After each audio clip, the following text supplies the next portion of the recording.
Hola, el día de hoy hablaremos sobre la democracia directa y la democracia representativa. Esta exposición y este trabajo fue realizado por la estudiante Paula Andrea Fula Flores, quien les habla. Está asignado directamente por la asignatura Cátedra de Democracia y Derechos Humanos de la Corporación Universitaria Minuto de Dios. Bueno, es importante tener en cuenta dos significados o conceptos importantes para poder entender la siguiente explicación. Entonces, el primero es el régimen. El régimen hace referencia al sistema de gobierno que posee un determinado Estado. Y el régimen político es el conjunto de instituciones y normas que regula el gobierno y la lucha de poder.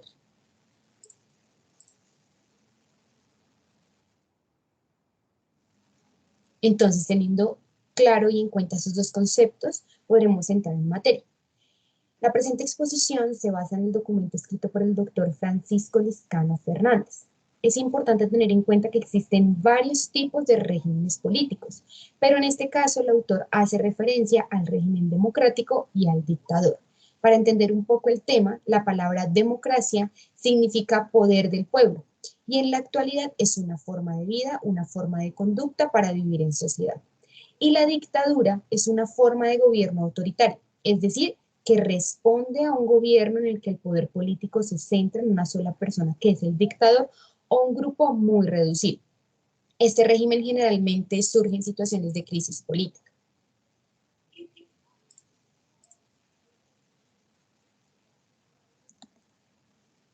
Entonces, el autor hace una clasificación de los regímenes políticos para comprender las distinciones que realizan el texto frente a la siguiente clasificación, como se evidencia en la diapositiva.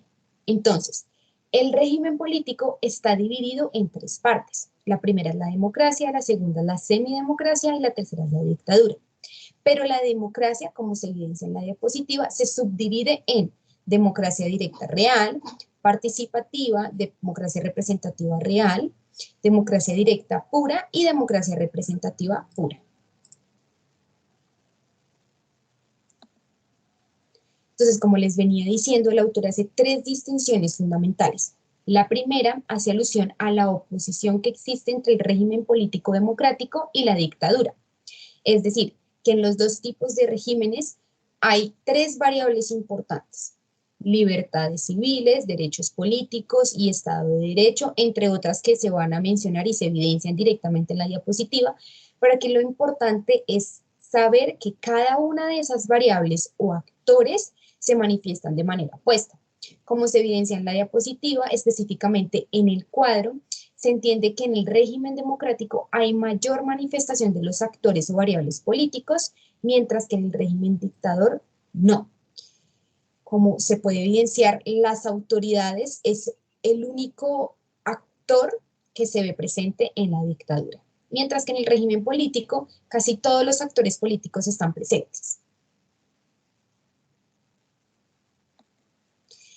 Mientras que la segunda distinción se basa en la diferencia o diferencias de las dos especies básicas del régimen político democrático en el ámbito histórico. Es decir, que según el autor, la diferencia es el poder que ejercen los principales representantes políticos. En el régimen político democrático directo, los representantes están más controlados por la comunidad política, mientras que en el régimen político democrático representativo no. Es decir, que es más fiduciario con mucho poder, como se evidencia en el cuadro. Entonces, como ahí se representa pues la cantidad de poder que se verifica en el régimen político democrático directo es bastante, al igual que el número de decisiones y el control de representantes, mientras que en el régimen político democrático representativo es muy poco.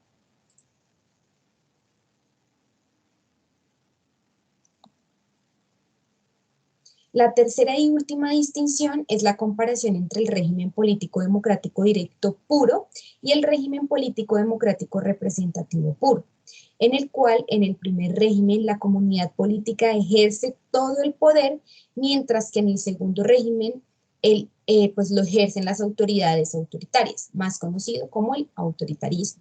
Como se evidencia en el cuadro, Los actores presentes es la comunidad política, los representantes y las autoridades. Si se evidencia en el que sí se representan las tres, es en el régimen político democrático representativo puro. Espero haya quedado clara la exposición. Muchas gracias por la atención. Hasta luego.